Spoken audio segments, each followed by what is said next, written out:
Hi everyone, it's the Ace Optician here. Yes, so I want to quickly put this out. It's something very sensitive, and I think I need to share so we could learn one or two things from the story. And for those of us parents that knows how to not spare the rod and spoiling the child. I mean, those of us parents that love to use the cane on our kids, I think we should, take a closer look. We should begin to sit and, we want to reevaluate. We want to rethink. We want to see, how careful we can be. We want to begin to take caution because times are changing and a lot of things are beginning to happen, and because of this it is important that you do not just use your cane. You do not just flog these kids, throwing caution to the wind. Okay, so let me not bore you. Recently, about last week, we saw a child. It was a case of a 7-8 years old young boy, handsome, young champ, and the mother brought him in, and I saw him, and the mom was like, "Oh, he got injured while she." He was using the cane on his younger siblings. He was behind his mom, and mistakenly, of course, the cane hit him. And guess what? The cane hit him on his eyes. Now, this is the thing. And this is what we preach. This is where prompt and accurate care comes into play, right?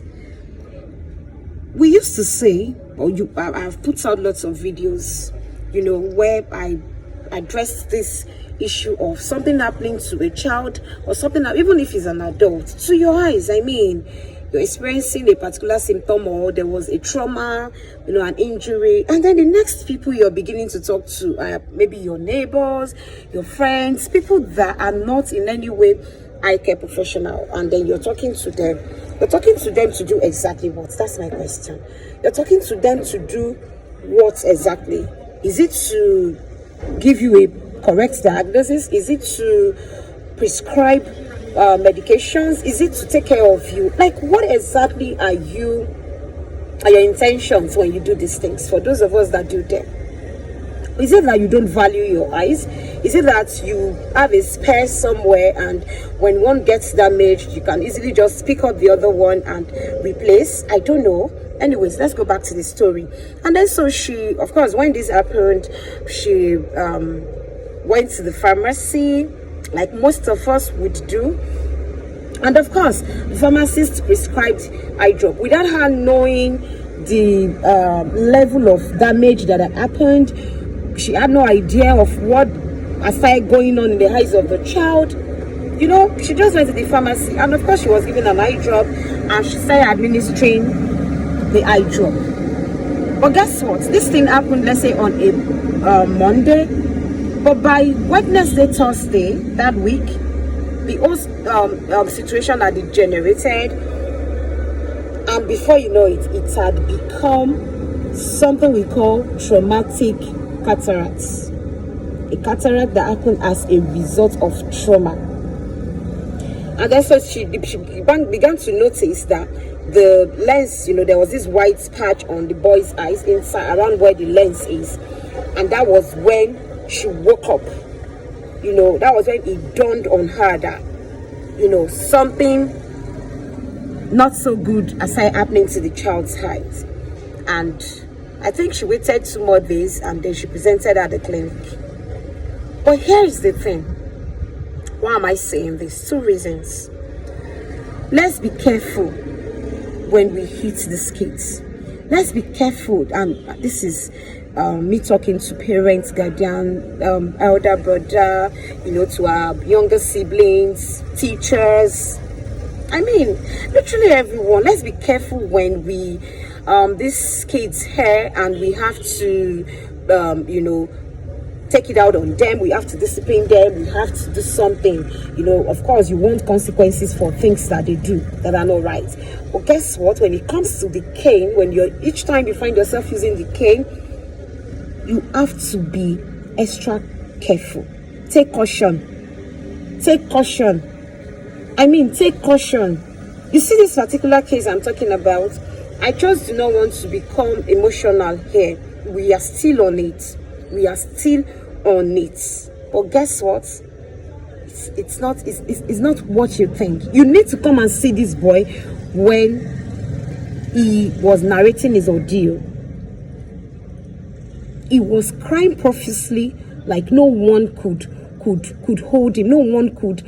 I mean, in fact, he talked to a point where he started saying, I don't think she's my mommy. I don't think, and let me tell you, these are things that happens that you see some of these kids grow up and, you know, they just carry this bitterness, this unforgiveness, you know, towards their parents. It could be their mom, it could be their dad, it could be both parents, because that's traumatic for him at his age. And I mean, for him, he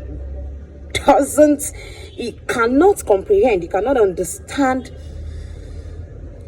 any reason you want to bring. There's no reason you want to bring that is going to justify it on the mind of that child that you love him. I tell you the truth. I tell you the truth.